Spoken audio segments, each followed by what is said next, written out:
권영국 민주노동당 대통령 후보. 그간 대선 토론을 지켜보며 많은 사람들이 이 권영국 후보에 대한 문제의식을 느끼고 있습니다. 뭐 하는 사람이냐고 제게 물어보는 분들도 많으시더군요. 사실 이번 대선 토론을 통해 본격적으로 이름을 알린 사람이고 그 이전까지는 크게 존재감이 있던 정치인이 아니다 보니 잘 모르는 분들이 많으실 텐데요. 그럼에도 불구하고 그가 토론 중 보인 언행과 태도를 보며 이건 아니다 싶은 분들이 많았던 모양입니다. 권영국이 토론 중 보인 문제는 명확합니다. 아무 근거 없는 도덕적 우월감을 바탕으로 보이는 오만함이죠. 정치적으로 상당히 편향된 발언을 하고 있으면서 자기만이 정의롭다는 그런 확신에 차서 남을 일방적으로 질책합니다. 어떻게 좋은 사회를 만들 것인가 이에 대한 생각 차이가 좌우를 나누고 계파를 나눕니다. 따라서 이렇게 해야 더 좋은 사회가 만들어진다고 상대를 또 대중을 설득하는 게 정치가의 역할이죠. 그런데 권영국은 극좌로 치우친 자신의 생각이나 주장을 다른 후보들에게 또 대중들에게 설득하는 과정은 생략하고 그저 자신의 의견이 무조건 옳고 정의롭다는 식으로 제멋대로 전제하고서 이를 바탕으로 다른 사람들을 까내리고 악마화합니다. 그 표적은 항상 김문수 후보와 이준석 후보였죠. 한편 두 후보에게는 이런 권영국의 일방적 비난에 반박하거나 대응할 시간이 없습니다. 권영국에게 할애한 만큼 본인들의 발언 시간이 줄어들기에 적극적으로 나설 수가 없는 겁니다.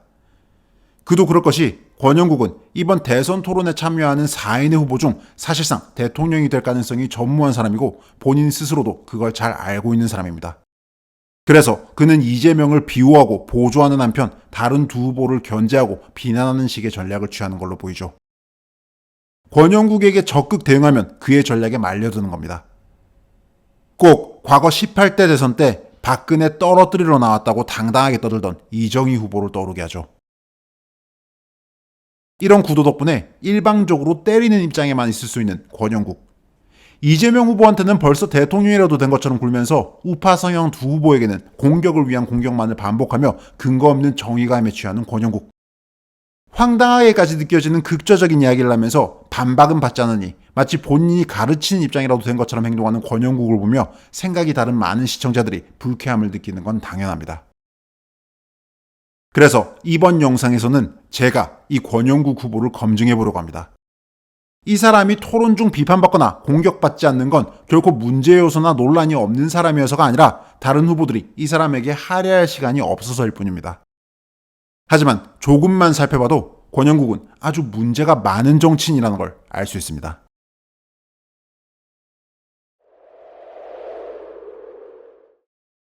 권영국은 노동계에서 변호사로 활동하며 아스팔트의 투사 역할을 해온 사람입니다. 대한민국에서 가장 왼쪽으로 쏠려 있는 사람 중 하나죠. 각종 선전선동에도 앞장서 왔습니다. 이 사람의 극좌적 언행에는 수많은 문제 요소들이 있고 하나하나 지적하기 시작하면 끝도 없을 겁니다. 너무 황당한 이야기를 아무렇지도 않게 떠드는 사람이다 보니 오히려 어디서부터 지적을 하고 반박을 해야 할지 막막하게 느껴질 정도입니다. 그래서 이번 영상에서는 이 수많은 문제들 중에서도 딱 하나, 무려 대한민국의 대통령 후보로 출마한 그에게 반드시 해명을 요구해야 할 문제에 대해 다루겠습니다. 바로 간첩과의 동지적 관계입니다. 지금 보시는 이 사진, 권영국의 옆에 서 있는 이 사람의 이름은 석권호. 민주노총 간첩단의 핵심 인물로 최근 1심에서 징역 15년, 2심에서 9년 6개월형을 받은 사람입니다. 검찰은 감형이 된 이 2심 판결에 불복 상고할 방침이죠. 석권호는 민주노총의 주요 간부였고 동시에 북한의 충성 맹세를 하고서 북한 지령에 따라 다양한 반국가 활동을 수행해온 간첩입니다.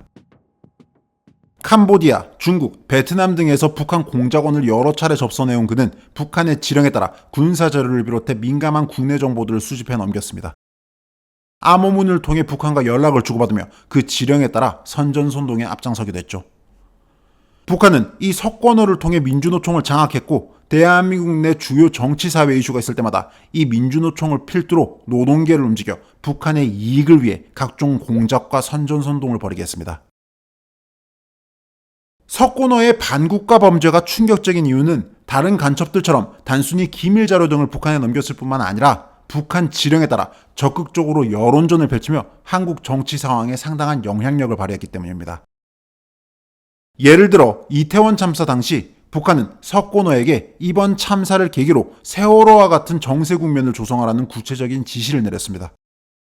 민주노총을 비롯한 노동운동단체들을 필두로 촛불 시위를 하라며 그 과정에서 사용할 구체적인 구호까지 정해줬죠.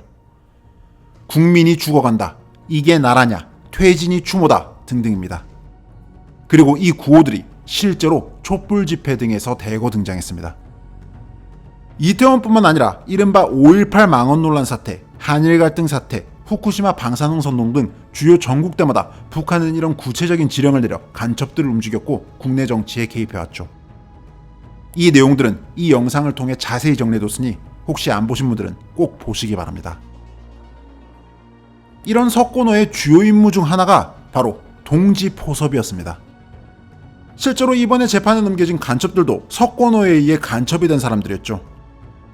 북한은 석고노를 암호명 지사장이라고 부르며 국내 노동계 인사들을 포섭해 간첩으로 만드는 주요 수단으로 삼았습니다. 그런 방식으로 대규모 간첩단이 만들어질 수 있었던 겁니다. 그리고 이번 대통령 선거에 후보로 나온 권영국. 그는 이 간첩 중의 간첩 석고노와 오랜 기간 함께 활동해왔습니다. 동지적 관계로요. 권영국은 2007년부터 석고노와 함께 여러 활동을 벌여왔습니다. 뜻이 맞는 동지로서 각종 기자회견과 투쟁을 함께 전개했죠. 관련 자료를 찾아보면 권영국과 석고노가 오랜 기간 여러 활동을 함께 해왔다는 걸 알 수 있습니다. 특히 2010년부터 두 사람은 이주노동희망센터라는 소규모 단체를 간부로서 같이 이끄는데요. 두 사람은 이 단체의 이사입니다. 이주노동희망센터에 올라온 지금 이 사진이 2024년에 찍힌 거니 최소 14년 이상 동지로서 아주 가까운 관계를 맺어온 겁니다. 2016년에 권영국이 국회의원 선거에 출마했을 때 간첩 석고노가 그의 유세를 돕고 나섰다는 것 역시 눈여겨볼 부분입니다. 정리하면 대선 후보 권영국은 거물급 간첩 석고노와 20년 가까이 동지로서 함께 활동해왔고 간첩 석고노는 권영국을 국회의원으로 만들기 위해 노력했습니다. 그리고 이번에 재판에서 드러난 사실. 간첩 석고노가 북한으로부터 받은 주요 임무는 주위 노동계 동지들을 포섭해 간첩으로 만드는 거였습니다.